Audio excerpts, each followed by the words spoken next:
Republican who voted to impeach Trump will survive primary challenge, CNN projects, but tough general election looms. Washington Rep. Dan Newhouse, one of the last remaining Republicans in Congress to have voted to impeach Donald Trump, will survive a primary challenge, CNN projects. But the congressman faces a tough general election contest with an opponent backed by the former president. Newhouse is projected to advance out of the top two primary in Washington's 4th congressional district, along with fellow Republican and Navy veteran Jerrod Sessler. Under state rules, all candidates run on the same primary ballot with the top two finishers, regardless of party, advancing to November. Newhouse drew Trump's ire after his vote to impeach the former president over his role in the January 6, 2021 attack on the U.S. Capitol, and for the second consecutive cycle, the election marked a test of Trump's influence in the conservative Central Washington district. In 2022, Newhouse emerged out of the primary with a Democratic opponent, shutting out several other Republicans, including Sessler and one backed by Trump. But with two Republicans advancing from this year's primary, the general election will pose another challenge for the fifth-term incumbent. Newhouse has won such contests before, defeating a fellow Republican in the 2014 and 2016 general elections for the 4th District, though that was well before his vote to impeach Trump.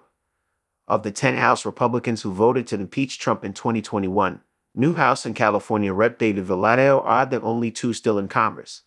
The impeachment vote came when the House charged the former president with incitement of insurrection after a pro-Trump mob breached the Capitol in an effort to overturn Joe Biden's presidential election win. Valadao advanced out of his own top two primary in California earlier this year and faces a competitive general election against a Democratic opponent. Trump has gone after Newhouse over the impeachment vote, including in a Truth Social post over the weekend in which he called the congressman a weak and pathetic rhino who stupidly voted to impeach me for absolutely no reason. The other impeachers are mostly all gone. A good thing for the USA, Trump wrote. Newhouse has to go. Trump first endorsed Sessler in April, saying he was MAGA all the way and will be a GREAT Congressman.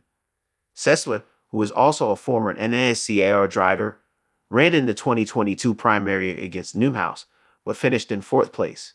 In that race, Trump had endorsed another Republican challenger, Lauren Culp, who finished 3rd. Newhouse went on to win the general election against Democrat Doug White. Over the weekend, Trump reiterated his support for Sessler while also backing another Republican, Tiffany Smiley, whom he called a tremendous America First candidate.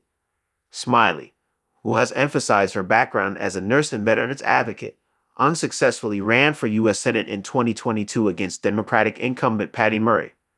Newhouse was first elected to the House in 2014 after narrowly defeating former NFL star Clint Didier in an all-GOP general election. Prior to his time in Congress, Newhouse was a member of the Washington State House and served as the director of the State Department of Agriculture. With the impeachment vote looming over the race, the congressman told Key PR News in May, "Some people are still very adamant in their opposition to me because of that. But I gotta tell you, there are a lot of people that will come up to me and say, 'Hey Dan, maybe I disagree with that one vote, but I support you on all the other things you're doing. I'm beyond that.' And that's a good thing," Newhouse said, "because we have so many issues that we face as a nation."